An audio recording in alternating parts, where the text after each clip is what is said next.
got so much motherfucking design on right now. Break it down, bring it back, make it clap. I got 3 old thoughts, new guap, wear that thing. Bitches on my line, and you know that. Human body, 우리가 홀린, yeah, yeah. It's good, are you ready? Yeah, yeah, Okay, yeah. let's go. Run, roulette tour, run, yeah, you got it. Run, run, roulette tour, run, yeah, you got it. Run, run, roulette tour, run, yeah, you got it. Run, run. Sejarah komputer. Komputer adalah alat yang dipakai untuk mengolah data menurut perintah yang telah diprogram. Kata komputer semula dipergunakan untuk menggambarkan orang yang pekerjaannya melakukan perhitungan aritmetika dengan atau tanpa alat bantu. Pasalnya, komputer berasal dari bahasa Latin computer dan bahasa Inggris di compute yang sama-sama bermakna menghitung. Oleh sebab itu, penemuan alat hitung dijadikan sebagai salah satu tonggak sejarah komputer. Awal munculnya komputer.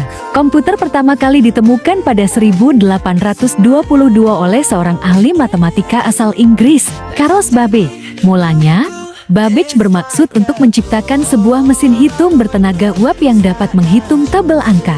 Mesin tersebut kemudian ia beri nama Difference Engine dan digadang-gadang sebagai komputer pertama di dunia. Bentuk Difference Engine sendiri sangat jauh berbeda dari kebanyakan model komputer modern saat ini. Sebagai apresiasi atas karyanya, Babbage dinobatkan sebagai Bapak Komputer. Sejarah perkembangan komputer dari awal hingga sekarang setidaknya telah melalui 5 generasi yang membuat teknologi komputer semakin maju. Mari kita bahas generasi pertama sampai generasi kelima. Pertama, generasi pertama 1940 sampai 1959. Komputer generasi pertama menggunakan tabung vacuum tube untuk memproses dan menyimpan data. ENIAC merupakan contoh komputer generasi pertama. Kedua, generasi kedua 1959 sampai 1965. Komputer generasi kedua menggunakan transistor dan dioda untuk menggantikan tabung vakum walaupun keduanya juga mudah terbakar. Contoh komputer generasi kedua. Ketiga, generasi ketiga 1965 sampai 1970. Komputer generasi ketiga juga mulai menggunakan komponen EC Integrated Circuit atau disebut chip. Apple kedua merupakan contoh komputer generasi ketiga. Keempat, generasi keempat 1971 yen.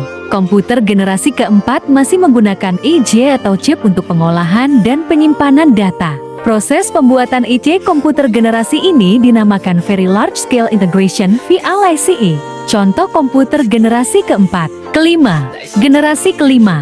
Komputer generasi kelima ini merupakan komputer impian masa depan. Pembuatan bentuk komputer generasi kelima tentunya akan jauh lebih kompleks dan tahapan perkembangan teknologi paling canggih saat ini dari segi visualisasi. Itulah penjelasan mengenai sejarah perkembangan komputer di dunia. Dari informasi ini bisa kita ketahui bahwa komputer memiliki perkembangan yang cukup panjang hingga menjadi benda elektronik yang sangat penting sampai hari ini.